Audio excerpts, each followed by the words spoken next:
you for joining me today. Mel, the engineer here, and I've got some tips for young engineers for their resume today. So I want to talk about 3 mistakes and what you can do differently on your resume to make it really interesting, unique, and impactful. So let's start at the top. I've seen a lot of pretty bad objective statements, so let's look at a couple of examples of what doesn't work, and then we'll talk about what does. The objective states, to obtain an internship at a company to enhance my understanding of the profession and to further develop leadership and communication skills. And example number 2 says, enthusiastic undergraduate student seeking to apply my passion, skills, and knowledge to the blank position.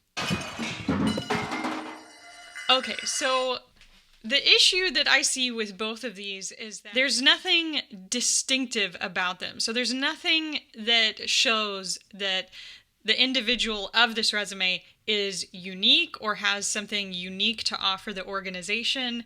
The statements pretty much say, I'm like every other candidate and I want this job. So that's a problem. My personal thought on this is that you should lose the objective statement entirely. If you don't have something really unique and punchy to offer that is specific only to you in your objective, you're just wasting valuable space on the top of your resume. That's my opinion. Others might disagree. And that's an important thing to keep in mind. Everyone has different opinions on resumes. So what's in this video are just my opinions. Okay.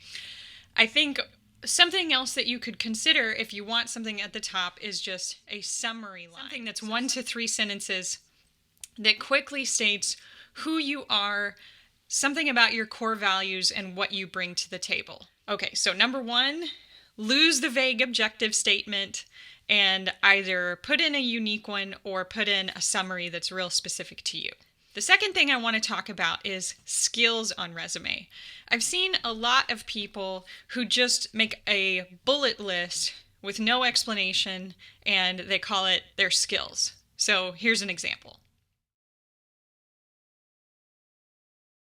So the problem with this is that there's no description, and so you, the writer of the resume, are asking me to take you on faith that you know these programs. There's no context for me to understand if you're a complete novice or you've just opened the software program one time or you're a total expert. The solution to that is if you have a real skill, like a software skill, you need to explain something about that, like how you got the skill, a project where you applied that skill or software. Even if it's one in school, that's okay. If you used it for a project in school, talk about that project and explain what you learned. It's your responsibility to give me or the recruiter or whoever, the reader, enough context so we can understand what you bring to the table and at what level you bring that to the table. If you really have those skills, you can explain it in a skills section with narrative, or you can explain it in another space in the resume, whether it's under a class or an internship or whatever. Okay, number 3, organizational involvement. I've seen some young professionals who have like an organization section that they just bullet list organizations that they're a member of. As the reader of your resume, that doesn't really help me. It tells me that you're aware of those organizations, but it doesn't give me any context as to whether or not you've been an active volunteer, you've presented at one of their conferences. It just tells me that you're aware of it. If it's just a bullet list like this, it doesn't help me to see what you have uniquely engaged in and then potentially learned from that experience. It doesn't show me that you're dedicated to the organization or the profession. So rework your organization section. I would much rather see somebody who's been an extremely active volunteer in one organization than just lists 5 organizations related to the profession. Those are your 3 tips for today. Have a unique objective statement or lose it altogether and maybe consider putting in a summary. Lose the vague bullet points skills section and replace it with detailed narrative that really shows what you've learned and how you've learned it.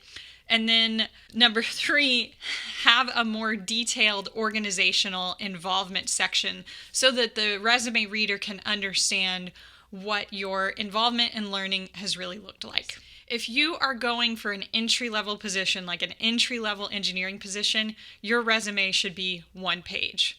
If it's not 1 page, you need to reevaluate it and take off anything that doesn't directly apply to your next position and sell you for that position, okay?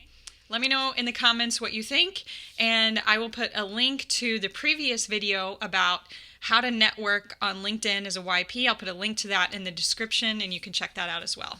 Good luck, everybody, and thanks so much for joining me. Bye.